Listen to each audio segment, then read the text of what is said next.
दो बकरियों की कहानी। नदी किनारे एक छोटा सा गांव था। गांव में रहने वाले लोगों ने नदी पार करने के लिए उस पर एक पुल बनाया हुआ था, लेकिन वह पुल इतना संकरा था कि एक बार में केवल एक ही व्यक्ति उसे पार कर सकता था। एक दिन की बात है, एक बकरी नदी पर बने उस पुल को पार कर रही थी। पुल पर चलते चलते उसने देखा कि एक दूसरी बकरी उसी पुल पर विपरीत दिशा से आ रही है। कुछ ही देर में दोनों पुल के बीचों बीच पहुंच गई।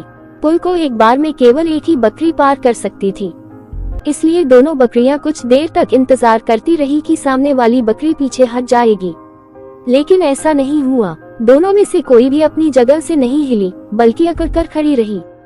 तब एक बकरी दूसरी बकरी से बोली, तुम मुझे जाने का रास्ता दो, क्योंकि मैं तुमसे बड़ी हूँ।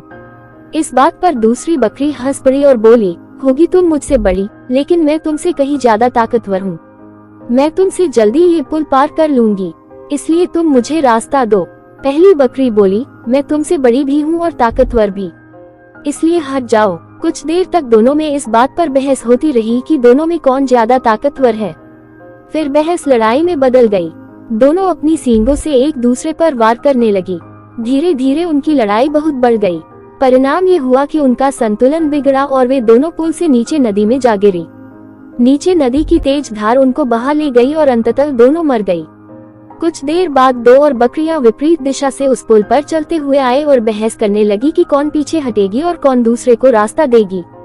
इस बार एक बकरी ने समझदारी से काम लिया और कुछ देर सोचकर दूसरी बकरी से बोली, ये पुल बहुत संकरा है, इसे एक बार में कोई एक ही पार कर सकता है।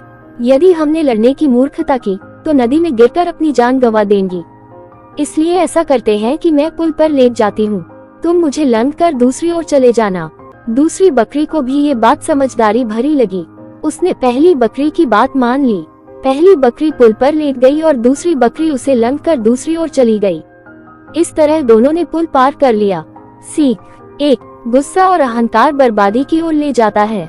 2, वही समझदारी से काम लेने पर हर समस्या का समाधान निकल आता है।